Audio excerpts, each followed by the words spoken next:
je t'ai invité aujourd'hui pour qu'on puisse discuter un sujet dont les gens ne parlent pas souvent. Ok. Parce que devenir maman même, là, c'est déjà lourd. Yeah. À plus forte raison en Occident. Mm-hmm. Dans tous les Là-bas, sens du terme. Tu as eu peur de dire à tes parents que papa, Non, maman, il non. moi, il y a eu peur. Non, j'ai pas eu peur. Comment tu as fait? Est-ce que tu t'es dirigé comme au pays là? Et faut pas dire. Si tu t'es Dirigé encore. Je sais peut-être tu as coupé les fleurs, là, le gazon là, pour écraser.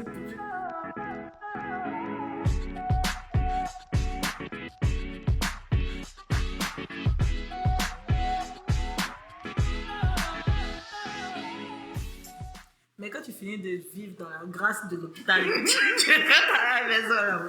C'est quoi? Ouais, moi je me rappelle que quelques semaines avant mon accouchement, et mon mari regardait une vidéo sur YouTube pour voir comment on lave un bébé à l'africaine. Non. Wow. Donc, ma maman n'allait pas pouvoir venir avant 4 mois. Wow. J'étais en train de me dire, mais ça là, comment on fait? On a regardé, il a cherché une vidéo sur YouTube. Et puis on voit les vieilles femmes en train de laver. Wow. Tiens, on fait comme ça, on fait comme ça. Bon, je bénis Dieu, il y a une maman qui est à côté de nous à l'église qui a été là. Elle a vraiment été là pour moi. Mais je lui ai dit, c'est pas évident. Parce qu'elle-même, elle prenait de son temps au travail pour venir aider. Mais la plupart du temps qu'elle est partie, c'est fini. C'est fini, hein? Oui. C'est fini. Moi, en tout cas, j'avais vraiment personne. Et puis, j'ai accouché pendant le confinement.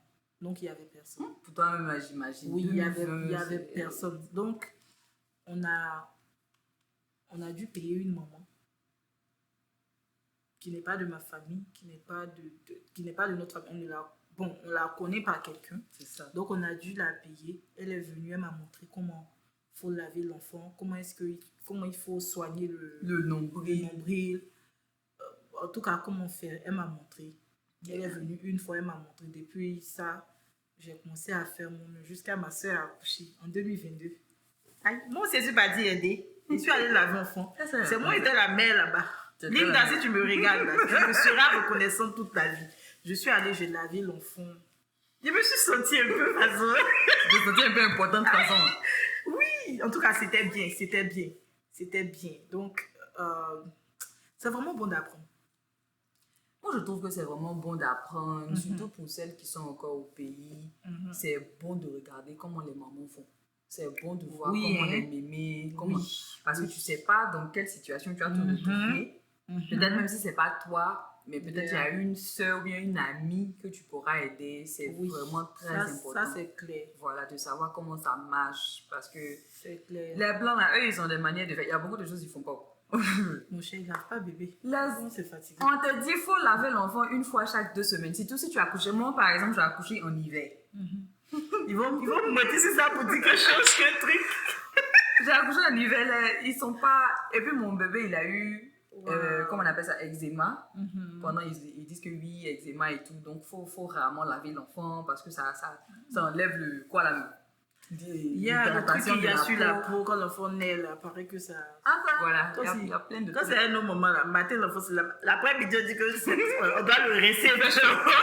Le soir, on le lave encore. Donc, eux, leur affaire de 2 semaines. Sur ce côté-là, on n'est pas pareil. Vraiment. Sur ce côté-là, vraiment, c'est bizarre. Ah, mais on ne veut pas insulter les plans. Hein, mais mais la vraie vie de maman commence quand tu sors de l'hôpital. Quand tu finis tes 3 jours à l'hôpital et puis on te libère et puis on dit congratulations. C'est là tu as dit ça, c'est bien beau. Non, mais tu vois, tu as sauté une partie parce que quand tu sors de la salle d'accouchement, tout ça, puis on t'emmène dans ta chambre, tu fais 3 jours à l'hôpital. Dans la fête de 3 jours, il y a fait de lait. Mon cher. Lait.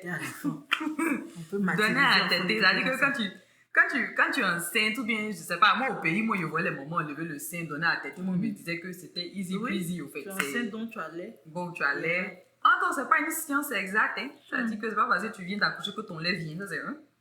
Et puis ça fait super mal. Ça dit que, au fait, les enfants là, ils n'ont pas de dents. Mais il y a l'âme dans leur bouche.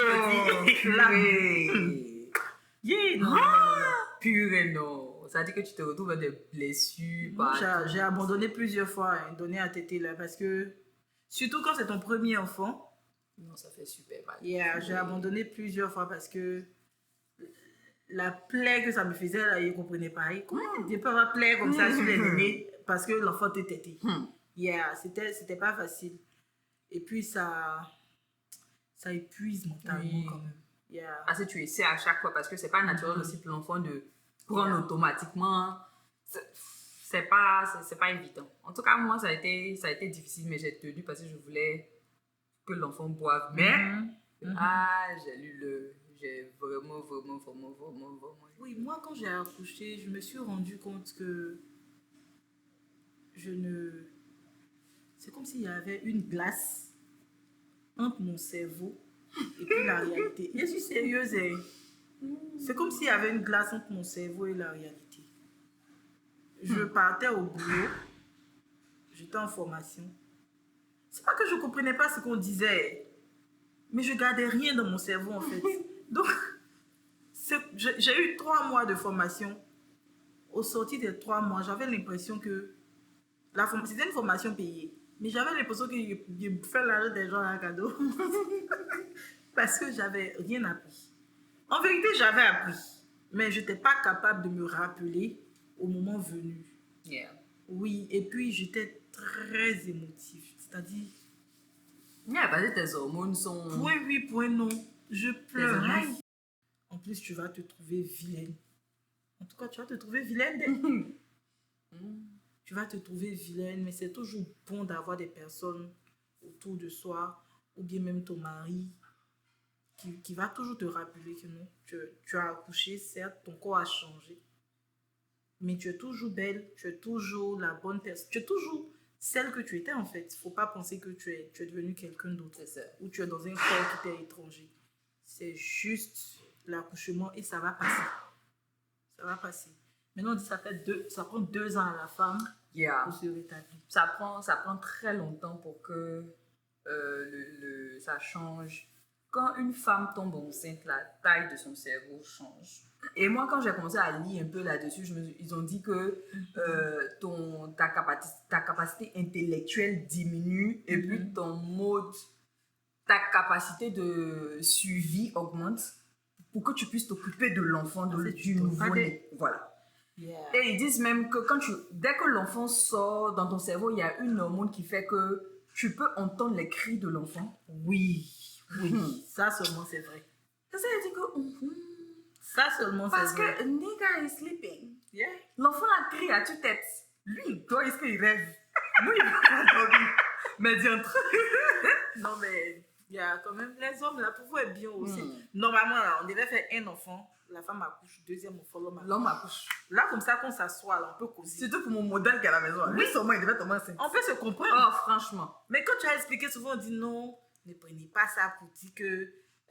parce que vous ne prenez pas les enfants pour dire que l'homme ne subit pas certains changements. En tout cas, avec là, seulement Jésus. C'est quel changement? Tu as pu sortir pour aller boire bien, c'est tout. Ouais, c'est tout. Je disais la dernière fois que même ton système immunitaire doit travailler à 50% de capacité, sinon pour que l'enfant puisse grandir. 50%. Et puis on veut dire que grossesse, c'est pas maladie. Non, ça veut dire que quand tu te chopes un rhume, en tout cas, moi, 6 mois de rhume. Non, ça dit. Tu es tout le temps enrhumé, au fait. Wow. Tu es tout le temps enrhumé, tu es tout le temps fatigué. Je veux dire, on ne se rend pas compte de l'impact que ça a sur nous, mais ça a un gros impact. Moi, après mon accouchement, j'étais tout le temps inconfortable dans mon corps. Oui. Quand on me dit qu'il faut t'habiller, on s'en va dans tel coin, je ne sais même pas comment m'habiller. C'est-à-dire que pour ceux qui me connaissent... Elle le ventre maintenant. Mais, oh... Ventre, il n'est pas aimé. Faut même pas en parler. C'est-à-dire que... ventre... Bon, tu n'attaches pas haut, c'est là. Elle n'a pas dit que tu te sapes et puis l'air coule. This is the last... C'est-à-dire que tu te sapes et puis tu es là et puis... L'air la décide. La dernière fois. Purée. Non, mais moi, il venait d'accoucher. Je me suis sapée dans mon chic body suit. En tout cas, il était belle le jour-là.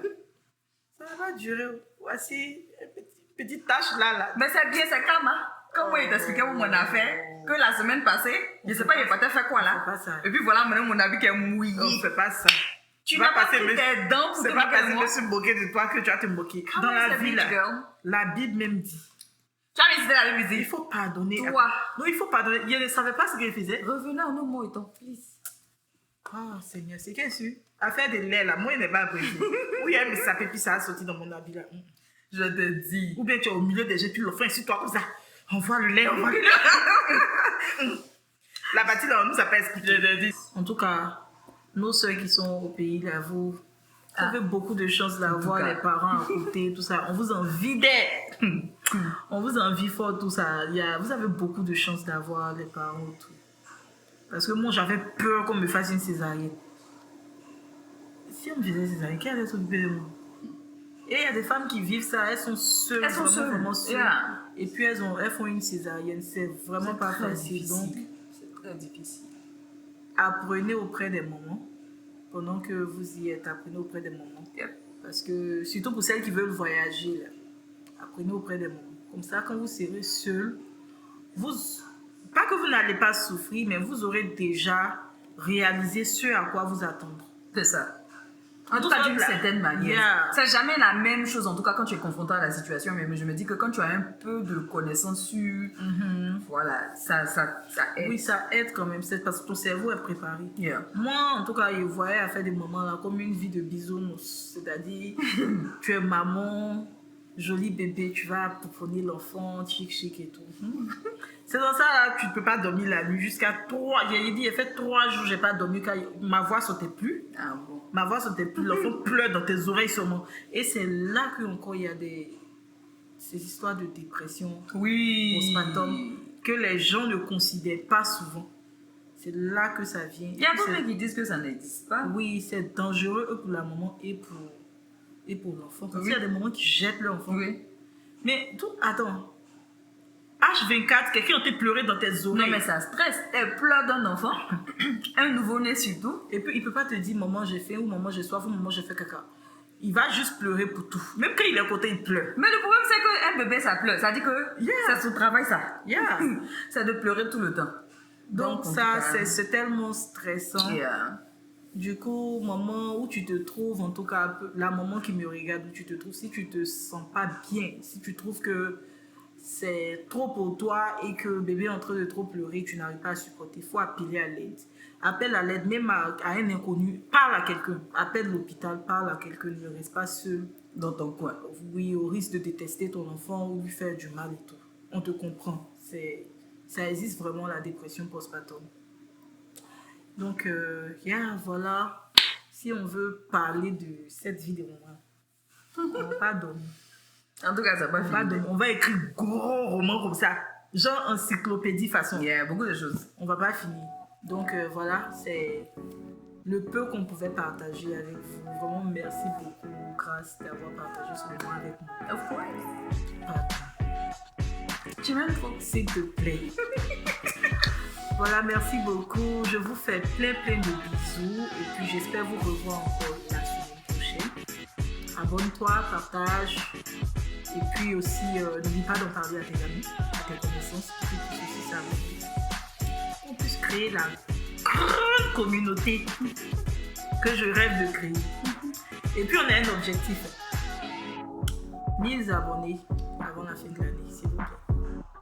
Un bisou. Bye bye.